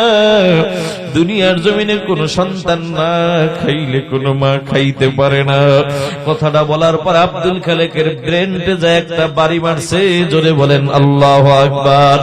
হেদায়েতের মালিককে, ওই যে মার দোয়া কবুল হয়ে গেছে। আব্দুল খালেকের এবার ডাক দিয়া বলে, রে বিবি, আরে তোর কথা যদি সত্য হয়, দুনিয়ার জমিনে সন্তান না ঘুমাইলে মা যদি না ঘুমায় থাকে, সন্তান না খাইলে মা যদি না খেয়ে থাকে, এরে বিবি তাইলে আমি আব্দুল খালেকের তো একটা মা আছি না জানি আমি আব্দুল খালেকের মা আমার জন্য তো কতটা রাত এভাবেই না খেয়ে কাটাইছে, না জানি আমি আব্দুল খালেকের মা কতটা রাত আমার জন্য এভাবেই না ঘুমাইয়া কাটাইছে। বিবিরে বুঝা পালাইছি তোর ষড়যন্ত্র আমার ঘরে ঢুকছে রে বিবি। আরে বিবি তুই দাঁড়া, আমি আসতেছি। কথাটা বইলা আব্দুল খালেক আর দেরি করে নাই, গভীর রাতে একটা দরমাইরা মার দরজায় হাজির। ও মার দরজা যাইয়া ডাক দিয়ে বলে, মা ও মা দরজাটা খোলো। ওই সময় মা তাহাজ্জুদ পড়ে ছেলের জন্য হেদায়েতের দোয়া করতেছিল, কিন্তু ছেলের কণ্ঠের আওয়াজ পাইয়া মা আর দেরি করে না, দোয়াটা ছাইরা দিয়া মা এখন ভয়ে থরথর করে কাঁপতেছে। মা মনে করছে আমার ছেলেটা আজ বুঝি বউর কথা শুই না লাঠি নিয়ে আমাকে মারার জন্য হাজির। মা কাঁদে আর কয়, বাবারে তোর পাও দুইটা দে, তোর পাও ধরে বলি তুই আমার আর মারিস না। বিশ্বাস কর আমি তোর বউর সাথে কোনো ঝগড়া করি নাই। বাবারে আগের মায়ের ব্যথায় এখনো শরীর দিকে যাই না, তুই যদি আমারে মারিস আমি মা সহ্য করতে পারবো না। ছেলেটা কাঁদে আর কামাগো দরজাটা খোলো। এবার ছেলেটা দরজাটা খুলবো বলে মা চিন্তা করলো আমার ছেলের রাগ বেশি, যদি দরজা না খুলে ভিতরে রাগ পেরা ঢুকলে আরো বেশি মারবে, দরকার নাই আমি মা দরজা খুলে দেয়, ওর যা মন চায় আমারে মারু। ও কলিজার টুকরা যুবক, মা আল্লাহর উপর ভরসা করে দরজাটা খুলে দিল। দরজাটা খুলতে দেরি, ছেলেটা খপ করে মা পাও দুইটা জড়ায়া ধরতে দেরি নাই। নারে তাকবীর! পাও দুইটা জড়ায়া দিলে কাঁদে আর কয়, মা পারবানি তুমি আমারে মাফ করে দিতে। মা কয়, ডান হাতটা মাথায় দিয়ে কয়, বাবারে মাথাটা উঠা। পৃথিবীর জমিনে এমন কোন মা নাই, সন্তান যদি হাজারো অন্যায় করে মা কখনো অপেক্ষায় থাকে না কখন আমার পা ধরবে, বরং প্রতিটা মা শুধু একটাই অপেক্ষায় থাকে আমার ছেলেটা কখন ঘুইরা আইসা একবার মা মা কয়ে একটা ডাক দিবে। বাবারে তুই যখন আমার মা কয়ে ডাক দিয়েছিস আমি মায়ের মনের ব্যথা দূর হয়ে গেছে। সুবহানাল্লাহ। মুসলমান ঘটনা বলার উদ্দেশ্য ছিল না, আমি বুঝাইতে চাইলাম ওইটা হাসরের ময়দানে ওই যে একটা নেকির অভাবে জান্নাতে যাইতে পারবে না, মার কাছে যাবে, মা গো দিবানি একটা নেকি। এই মা দুনিয়ার জমিনে যেই মা সন্তানের না খাইলে মা খায় না, সন্তান না ঘুমাইলে মা ঘুমায় না, সন্তান মায়ের দিলেও মা বদদুয়া দেয় না বরং করে দোয়া। এই মাও কিয়ামতের ময়দানে বলবে কিসের নেকি কিসের সন্তান, দুনিয়ায় তো আমার বিবাহই হয় না। এজন্য যুবক ভাইয়েরা, মুতু ক্বাবলা আন তামুতু, নবীজি বলে মরার আগে মরো। ওয়া হাসিবু আনফুসাকুম ক্বাবলা আন তুহাসাবু, আল্লাহর নবী বলে কিয়ামতের হিসাবের আগে দুনিয়ায় নিজের হিসাবটা করে নাও। দুনিয়ায় নিজের হিসাবটা যদি করে নাও আখিরাতে হিসাব লাগবে না, বিনা হিসাবেই জান্নাতে চলে যাইবা। মুসলমান এক মিনিটে একটা কথা বলে দিই, এরপরে আমার বয়ান শেষ। কষ্ট হচ্ছে নাকি? ইমাম গাজ্জালী রাহমাতুল্লাহি আলাইহি তার দেওয়া একটা উপদেশ আপনাদের কাছে আমি তুলে ধরলাম। এই উপদেশটা যদি আমাদের বাংলাদেশের যুবক যুবতী বৃদ্ধ বাবাজিরা মুরব্বীরা সবাই যদি মানে, সে আল্লাহর ওলি হয়ে মুসলমান হয়ে কবরে যেতে পারবে। কথা কোন ঠিক কিনা? চারটা উপদেশের মধ্যে ইমাম গাজ্জালী রাহমাতুল্লাহি আলাইহি বলেন, ও পৃথিবীর মানুষ, যদি দুনিয়ায় নিজের হিসাবটা করতে চাও তাহলে এই চারটা উপদেশ মানো। এক নম্বর হলো ঘুম থেকে উঠে প্রতিদিন তুমি একটা প্রতিজ্ঞা করবা যে আমি ঘুমানোর আগ পর্যন্ত আজকে সারা দিনে একটা গুনাহ করব না, একটা নেক আমলও ছাড়ব না। এটা হলো প্রতিজ্ঞা। এক কথায় আল্লাহর হক নষ্ট করব না, বান্দার হক নষ্ট করব না, এটা হলো প্রতিজ্ঞা করা। এরপরে সকালবেলা ঘুম থেকে উঠে যখন আমরা কাজের মধ্যে নামবো, কৃষক কৃষি কাজ করতে নামবা, তখন মনে মনে চিন্তা করবা, তখন করতে হবে মুরাকাবা, যে আমি না সকালবেলা প্রতিজ্ঞা করছি আমি আজকে সারা দিনে কোনো গুনাহ করব না। তাহলে আমি যে জমিনের মধ্যে ফসল লাগাইতেছি, আমি কি আমার জমিনের মধ্যে লাগাই না অন্যের জমিনে লাগাই? আমি কি অন্যের আইল ঠেলা কি আমি মাপতেছি? আমি অন্যের কোনো ক্ষতি করতেছি কিনা এটা কিন্তু খেয়াল রাখতে হবে। আমি কি আল্লাহর হক নষ্ট করি কিনা, বান্দার হক নষ্ট করি না? এটার নাম হলো মুরাকাবা, কাজের আগে চিন্তা করা। এরপর সারাদিন পার হওয়ার পর রাতের বেলা ঘুমানোর আগে আরেকটা আমল হলো মুহাসাবা, মানে সকাল থেকে বিকাল পর্যন্ত ওই যে প্রতিজ্ঞার উপর অটল ছিলাম তুই না, একটু হিসাব করা, যে মন রে তুই না বলছিস সকাল সারাদিনে কোনো গুনাহ করবি না, নেক আমল ছাড়বি না, তাহলে সারাদিনে কয়টা গুনাহ করেছো, কয়টা নেক আমল করেছো, কয়টা গুনাহ করেছো? যদি হিসাব করে দেখেন গুনাহ হয়ে গেছে, তখন এই নফসটাকে একটা শাস্তির ব্যবস্থা করেন, এটার নাম হলো মুহাসাবা। এ মুসলমান নবীর উম্মত, একটা হলো প্রতিজ্ঞা করা, 2 নম্বর মুরাকাবা, 3 নম্বর হলো মুহাসাবা, আর একটা হলো শাস্তি দেওয়া, 4 নম্বর আমলটা হলো এই নফসটাকে একটা শাস্তির ব্যবস্থা করেন। কেন গুনাহ করলি, কেন নেক আমল ছাড়লি, এটার জন্য শাস্তি। আজকে ফজরে নামাজের আগে দাঁড়াইয়া ভোর রাত্রে তুই 4 রাকাত নামাজ পড়বি, অথবা 8 রাকাত তাহাজ্জুদ নামাজ পড়বি, এটাই তোর শাস্তি। অথবা রাত্রে না ঘুমায়া 2 পারা কোরআন তেলাওয়াত করবি, এটা তোর শাস্তি। তবে মুসলমান নবীর উম্মতের দল, এমন আমল যদি করা যায় দেখবেন কিন্তু অনেক সময় শয়তান ধোঁকাও দিতে পারে, বন্ধু তুই তো বড় আল্লাহর ওলি হয়ে যাইতেছস, তোর আর নামাজ লাগবে না, কথা ঠিক কিনা? এজন্য পয়গম্বর মুসা আলাইহিস সালাতু ওয়াস সালাম বলছেন, আল্লাহ তোমার সাথে তুর পাহাড়ে দাঁড়ায় কথা বলি, কিন্তু তোমারে তো দেখি না, তোমারে কোথায় গেলে পাওয়া যায়? আল্লাহ বলছে, মুসা আমারে খুঁজা বের করতে চাও, দুনিয়ায় মুমিনের ভালো একটা দিল খোঁজো, ভালো দিলওয়ালা মুমিনের অন্তরেই আমি আছি, ওই দিলের মধ্যেই আমি আল্লাহকে পাই। হাকিম লুকমান আলাইহিস সালাম বলেন, আমি আসমানি 400 কিতাব গবেষণা করে আমি 4টা জিনিস পেয়েছি, মানুষের দিল ভালো হওয়ার জন্য 4টি ঔষধ পেয়েছি। 400 কিতাব গবেষণা করে আমল পাইছে কয়টা? 4টা। এর মধ্যে 2টা হলো অন্তর থেকে 2টা জিনিস অন্তরে বেশি বেশি স্মরণ রাখা। 2টা জিনিস কি? দিলের মধ্যে 2টা জিনিস বেশি বেশি স্মরণ রাখা। বলেন 2টা জিনিস কি? আর 2টা জিনিস হলো ভুলে যাওয়া, এই দিল থেকে ভুলে যাওয়া। 2টা জিনিস কি? স্মরণ রাখা, 2টা জিনিস ভুলে যাওয়া। স্মরণ রাখার মধ্যে 1 নম্বর হলো যিকরুল্লাহ, বেশি বেশি আল্লাহর নামের জিকির করা। 2 নম্বর হলো মরণের কথা স্মরণ করা। আর 2টা জিনিস ভুলে যাওয়া মানে হলো কাউকে যদি কখনো উপকার করার সুযোগ পান, ধরেন একটা চাকরি দিয়ে দিলেন, আপনি বড় পোস্টে আছেন, এলাকার একটা ছেলেকে চাকরি দিলেন, এটা ভুলে যাবেন সাথে সাথে, যে না আমি দিতে পারি না, আল্লাহ আমাকে তৌফিক দিয়েছেন, যোগ্যতা দিয়েছেন। কি বলেন ঠিক কিনা? আল্লাহ যদি আমাকে তার মতো বানাইতো তাহলে তো আমার চাকরিও সে দিত। কখনো বলবেন না যে আমি করেছি, না আল্লাহ আমাকে দিয়ে করাইছে। ভুলে যান, আল্লাহর জন্য এটা করেন। তখন যদি না মানুষের জন্যই করেন, আল্লাহর জন্য না করেন, ভুলে না যান, একদিন 4 দোকানে খায়া দেখবেন, হয়তোবা চা খাইতে বৈশা ওই ছেলেটার বাবার সাথে ঝগড়া বাজছে, যে কোনো একটা কথা কাটে, তখন বলে কিও মিয়া ব্যাংকের মতো লাফাও কা, তোমার পোলার যে চাকরিটা, এই যে চা খাইতেছে টাকাটা কিন্তু ওই চাকরিটা কিন্তু আমি দিছিলাম। শয়তানে কিন্তু মনে করে দেবো, ঠিক কিনা? এই যে একটা খোঁটা মারলেন, তার দিলে আঘাত লাগলো, দুনিয়াও বাদ হয়ে গেল, আখিরাতও বাদ, ঠিক কিনা? আপনার উপকার শেষ।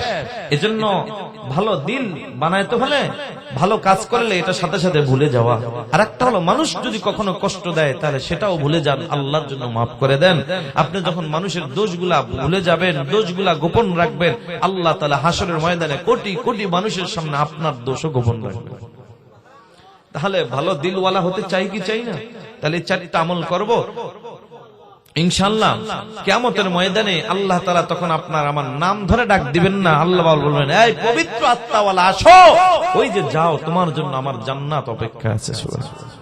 সম্মান করে বলবে। এজন্য ভাই আল্লাহ হাকিম লুকমান আলাইহিস সালাম বলেন, ও পৃথিবীর মানুষ, এই 4টা জিনিস যার দিলের মধ্যে বসে যাবে, ওই দিল কোনো সাধারণ দিল থাকবে না, আল্লাহ পাকের পছন্দনীয় দিল হয়ে যাবে, যেই দিলের মধ্যে আল্লাহ তাআলা বিরাজমান, আল্লাহ থাকেন। সুবহানাল্লাহ। এজন্য ভাই বয়ান লম্বা নাই, যতটুকু করেছি আল্লাহ তাআলা বুঝে শুনে আমাদের সবাইকে আমল করার তৌফিক দান করুক, এবং খাঁটি মুসলমান হয়ে ঈমান নিয়ে যেন কবরে যাইতে পারে আল্লাহ সেই তৌফিক দান করুক। আমিন। দুরূদ শরীফ। আল্লাহুম্মা সাল্লি আলা মুহাম্মাদিন ওয়া আলা আলি মুহাম্মাদ কামা সাল্লাইতা আলা ইব্রাহিম ওয়া আলা আলি ইব্রাহিম ইন্নাকা হামিদুম মাজিদ। আল্লাহুম্মা বারিক আলা মুহাম্মাদিন ওয়া আলা আলি মুহাম্মাদ কামা বারাকতা আলা ইব্রাহিম ওয়া আলা আলি ইব্রাহিম ইন্নাকা হামিদুম মাজিদ। আলহামদুলিল্লাহি রাব্বিল আলামিন ওয়াসসালাতু ওয়াসসালামু আলা সাইয়্যিদিল মুরসালিন ওয়া আলা আলিহি ওয়া আসহাবিহি আজমাইন। রব্বানা যালামনা আনফুসানা ওয়া ইন লাম তাগফির লানা ওয়া তারহামনা লানাকুনান্না মিনাল খাসিরিন। রব্বিরহামহুমা কামা রাব্বায়ানি সাগীরা রব্বিরহামহুমা কামা রব্বায়ানি সাগীরা। রব্বুল আলামিন, মাবুদ মহিয়ান গরিয়ান সর্বশক্তিমান মেহেরবান আল্লাহ, তোমার পবিত্র হুকুম মাগরিব থেকে নিয়ে গভীর রাত পর্যন্ত কোরআন হাদিস থেকে আলোচনা করা হইল। আলোচনা করা এবং শোনার মধ্যে ভুল ত্রুটি বেয়াদবি ক্ষমা করে সঠিক কথার উপরে বক্তা শ্রোতা উভয়কে আমল করার তৌফিক দান করেন আল্লাহ। খাস করে মাবুদ, আমরা যারা হাত উঠাইলাম আল্লাহ, আমাদের মধ্যে যারা টাকা পয়সা বুদ্ধি পরামর্শ দিয়ে শ্রম দিয়ে সময় দিয়ে যে যতটুকু সহযোগিতা করেছে এই কোরআনের মাহফিলের জন্য এবং গুরুস্থানের জন্য যারা দান করেছে, সকলের দানকে কবুল করে নাও। আজকের আমলের হাদিয়াটুকু কোটি কোটি গুণ বাড়াইয়া সর্বপ্রথম দয়ার নবী মায়ার নবীজির রওজা মোবারকে সোনার মদিনায় পৌঁছায়া দাও। পৃথিবীর শুরু থেকে অন্ত মোনাজাত পর্যন্ত এক যারা পরিমাণ ঈমান নিয়ে যারা অন্ধকার কবরে, সেই তো সকলের কবরে পৌঁছায় দাও। খাস করে মাবুদ, আমরা যারা হাত উঠাইলাম তাকায় দেখো আমাদের মধ্যে কার যেন জনম দুঃখিনী মা নাই, কার যেন বাবা নাই। মা হারানো বাবা হারানো ব্যথা নিয়ে যারা হাত তুলেছে রে মালিক, সন্তানের হাত দুখানার উসিলায় মা বাবার কবরটাকে জান্নাতের বাগান বানায় দাও। যাদের আব্বা আম্মা বেঁচে আছে নেক হায়াত দান করো, যারা অসুস্থ আছে সুস্থতার নিয়ামত দান করো। আল্লাহ, আমার আব্বা আম্মা অসুস্থ, আমার কলিজার টুকরা সন্তান অসুস্থ, বিবি অসুস্থ, আল্লাহ মেহেরবানি করে পরিপূর্ণ সুস্থতার নিয়ামত দান করো। আয় আল্লাহ, আমি নিজেও শারীরিকভাবে অসুস্থ, কথা বলতে বড় কষ্ট হয়, শরীর স্বাস্থ্য কণ্ঠ ভালো রেখে দ্বীনের সহি কথাগুলো ইখলাসের সাথে বলার তৌফিক দান করো আল্লাহ। খাস করে মাবুদ, আমরা যারা হাত উঠাইলাম তাকায়া দেখো মালিক, কার মনে কোন নেক আশা আছে আল্লাহ, সকলের মনের নেক আশা তুমি পূরণ করে দাও, মনের ব্যথাগুলি দূর করে দাও। আমাদের মধ্যে যারা অসুস্থ সবাইকে সুস্থতার নিয়ামত দান করো আল্লাহ। আমরা তো সবাই এই কবরের যাত্রী, দুনিয়ায় যেভাবে চললে তুমি রাজি, তোমার রসুল খুশি, ওইভাবে ওই পথে চলার তৌফিক দান করো আয় আল্লাহ। খাস করে মাবুদ, আয় আল্লাহ, জানি না কোন দিন যেন শেষ বিদায় হওয়ার ডাক এসে যায় আল্লাহ। দিনের বেলা সবর করি, রাতের বেলা সবর আল্লাহ। চলার পথে কত অ্যাক্সিডেন্ট নিজের চোখে দেখি আয় আল্লাহ। সমস্ত অ্যাক্সিডেন্ট থেকে, বালা মুসিবত থেকে সর্ব অবস্থায় তুমি হেফাজত করি আল্লাহ। খাস করে মাবুদ, তুমি আমাদের সবাইকে তোমার খাঁটি গোলাম হিসেবে কবুল করে নাও। খাঁটি মুসলমান হইয়া ঈমান নিয়ে কবরে ডাক দিও মাবুদ। যতদিন পর্যন্ত খাঁটি মুসলমান না হব, একটা গুনাহ আমলনামায় থাকবে, ততদিন আমাদের কাউকে কবরে ডাক দিও না আয় আল্লাহ। জানি না কোন দিন যেন শেষ বিদায় হওয়ার ডাক এসে যায়, কোন দিন যেন মসজিদ থেকে পালকি খানা ঘরের দরজায় হাজির। ওই কঠিন সময় পবিত্র কালাম কানে শোনায়া দিও, আর জবানে পড়াই নিও দুরবানি কালেমা তয়্যিবা লা ইলাহা ইল্লাল্লাহু মুহাম্মাদুর রাসূলুল্লাহ।